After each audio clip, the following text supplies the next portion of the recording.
Hello student, welcome to my YouTube channel basic science. कैसे हैं आप सब? मैं हूं माधवी और आज हम डिस्कस करने जा रहे हैं ऑपरेशन थिएटर की क्लास में फिर से जनरल इंस्ट्रूमेंट के बारे में।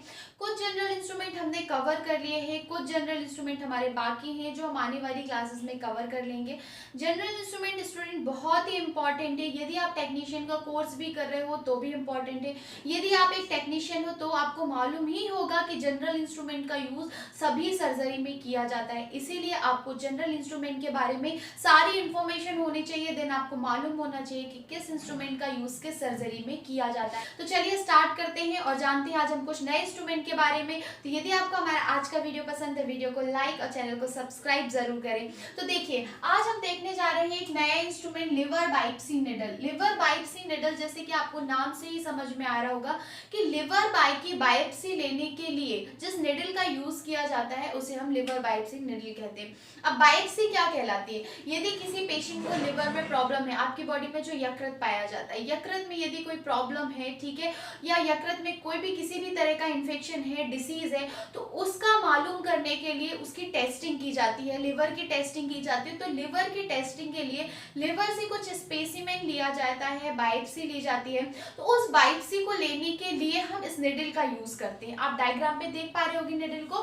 तो बायोप्सी टेस्ट टिश्यू से सैंपल लेने वाला इंस्ट्रूमेंट है। मतलब ये जो इंस्ट्रूमेंट है इसका यूज हमारे लिवर के टिश्यू से सैंपल लेने के लिए किया जाता है। ठीक है स्टूडेंट, अब हम नेक्स्ट देखते हैं इसका यूज। तो निडल का यूज लिवर के टिश्यू से बायोप्सी स्पेसिमेन लेने के लिए किया जाता है। जैसे आपने नाम से ही पता कर लिया कि लिवर बायोप्सी निडल, मतलब लिवर से बायोप्सी लेने के लिए इसका यूज किया जाता है। तो मैंने बता दिया कि जो लिवर है, लिवर में कोई डिसीज है, यदि लिवर इन्फेक्टेड है, किसी भी टाइप्स की डिसीज है यदि आपके यकृत में, तो यकृत का टेस्टिंग करने के लिए वहां से बायोप्सी ली जाती है। जो बायोप्सी लेकर के टेस्ट कराया जाता है उसका लेबोरेटरी में।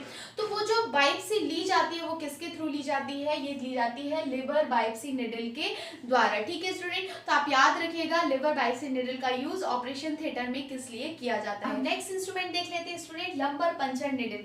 लंबर पंचर निडल को स्पाइनल निडल भी कहा जाता है। अब इस लंबर पंचर निडल का यूज किस लिए किया जाता है? तो चलिए हम सबसे पहले इसका इंट्रो देख लेते हैं।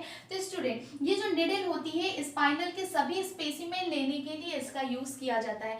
स्पाइन तो आपको मालूम होगी आपकी रीढ़ की हड्डी। रीढ़ की हड्डी में यदि किसी भी तरह का प्रॉब्लम हो जाता है तो वहां से स्पेसिमेन लेने के लिए, वहां से बायोप्सी लेने के लिए इस निडल का यूज किया जाता है। नेक्स्ट, स्पाइनल एनेस्थीसिया के लिए भी इसका यूज किया जाता है। स्पाइनल एनेस्थीसिया क्या है?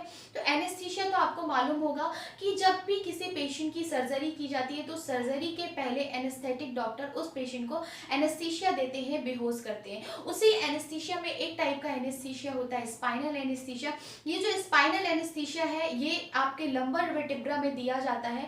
लंबर वर्टिब्रा में इस इंजेक्शन को हम देते हैं। इस इंजेक्शन के देने से जो पेशेंट की कमर से लेकर के पैर तक का हिस्सा सारा शून्य हो जाता है। ठीक है स्टूडेंट, तो इसे ही हम कहते हैं स्पाइनल एनेस्थीसिया। तो स्पाइनल एनेस्थीसिया में भी किसका यूज किया जाता है? लंबर पंचर निडल का यूज किया जाता है। नेक्स्ट, ये जो निडल होती है ये मेटल की बनी होती है। तो आपको मालूम होना चाहिए कि जो लंबर पंचर निडल होती है किसकी बनी होती है? ये मेटल की बनी होती है स्टूडेंट। तो निडल होती है, निडल का जो टिप वाला पार्ट होता है ये बहुत ही ज्यादा क्या होता है? शार्प होता है और नुकीला होता है। ठीक है, आप डायग्राम में देख पा रहे होगे इसका टिप वाला पार्ट बहुत ही ज्यादा नुकीला होता है। नेक्स्ट, इसका जो एक लास्ट वाला पार्ट होता है, इस लास्ट वाले पार्ट से क्या होता है? इंजेक्शन या डिस्पोवेंट को लगाया जाता है।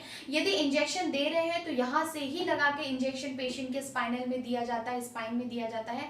या हम कोई भी स्पेसिमेन पेशेंट की बॉडी से निकाल रहे हैं तो इसी पार्ट से इंजेक्शन फंसा के स्पेसिमेन को बाहर निकाला जाता है। ठीक है स्टूडेंट, नेक्स्ट, ये जो इंस्ट्रूमेंट होते हैं, इंस्ट्रूमेंट ये जो निडल होती है, निडल के अंदर एक स्टेलेट लगी होती है।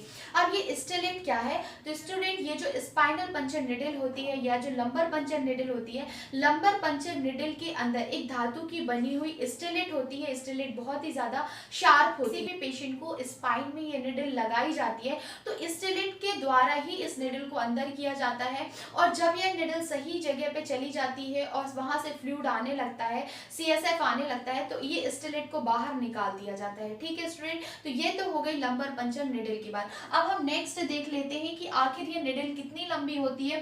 तो ये जो निडल होती है 6 इंच लंबी होती है। आपको मालूम होना चाहिए लंबर पंचर निडल का जो लंबाई होता है वो 6 इंच होता है। ठीक है स्टूडेंट, अब हम इसका यूज की बात करें तो यूज तो आपको मालूम ही हो गया होगा किस लिए किया जाता है। तो हमारे लंबर पंचर मतलब आपके स्पाइन से किसी भी तरह का स्पेसिमेन लेने के लिए या बायोप्सी लेने के लिए इस निडल का यूज किया जाता है। स्पाइनल एनेस्थीसिया देने के लिए भी इस इंस्ट्रूमेंट का यूज किया जाता है। स्पाइनल एनेस्थीसिया मैंने आपको बता दिया है कि एक एनेस्थीसिया का एक टाइप है स्पाइनल एनेस्थीसिया।